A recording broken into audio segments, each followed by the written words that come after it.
आज मला स्वतःसाठी थोडासा तरी टाईम मिळालेला आहे. असं वाटतं की स्वतःसाठी कुठेतरी मी आज जगले. गुड मॉर्निंग गाईस. इथे मी करत आहे गणूची दाल खिचडी. आज गणूला एकदम साध्या सोप्या पद्धतीने मी दाल खिचडी देणार आहे. मिक्स डाळी, तांदूळ आणि फोडणीला जे मी रेग्युलर फोडणी देते बस एवढंच. गणूची आंघोळ वगैरे झाली. त्याला नाश्त्यालाच मी उपमा दिलेला, सो मम्मीकडे दिलेला आहे त्याला खेळण्यासाठी. तो आता गेलेला आहे खेळायला. तोपर्यंत म्हटलं पटकन मी माझं आवरून घेते, कारण की आज करायचे होते मला हेअर वॉश करायला थोडासा वेळ लागतो मला.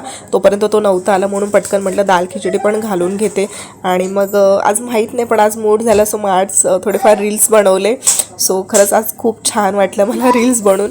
देन मग काही जेवलो वगैरे, आम्ही झोपलो आणि मग संध्याकाळी उठलो. नाश्ता वगैरे झाला, त्याचा पण नाश्ता वगैरे केला आणि त्याला मी सोडला बाहेर खेळायला.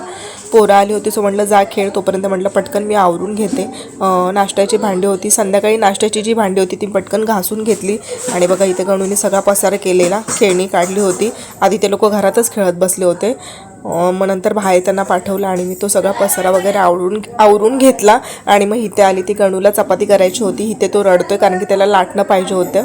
म्हटलं थांब जरा, पटकन लाटून मी तुला देते म्हणून. सो मी इथे पटकन अशी चपाती केली आणि त्याला लाटणं खेळायला दिलं. एकच चपाती करायची होती. सो सगळं स्वयंपाक वगैरे झाल्याच्यानंतर गणूचे कपडे पण धुवायचे होते, ते पण धुतले. फ्रेश वगैरे झाली आणि मग गेली ती स्वामींच्या मठामध्ये. सो तिथे गेली. आणि आज माहीत नाही, आज लवकर ते बंद करून चालले होते मंदिर. सो आम्ही तिथे गेलो, 5 मिनटं बसलो. तर गणू माझं तिथे गेल्याच्या नंतर ना म्हणजे एकदम त्याला छान वाटतं. सो मला पण खूप छान वाटतं.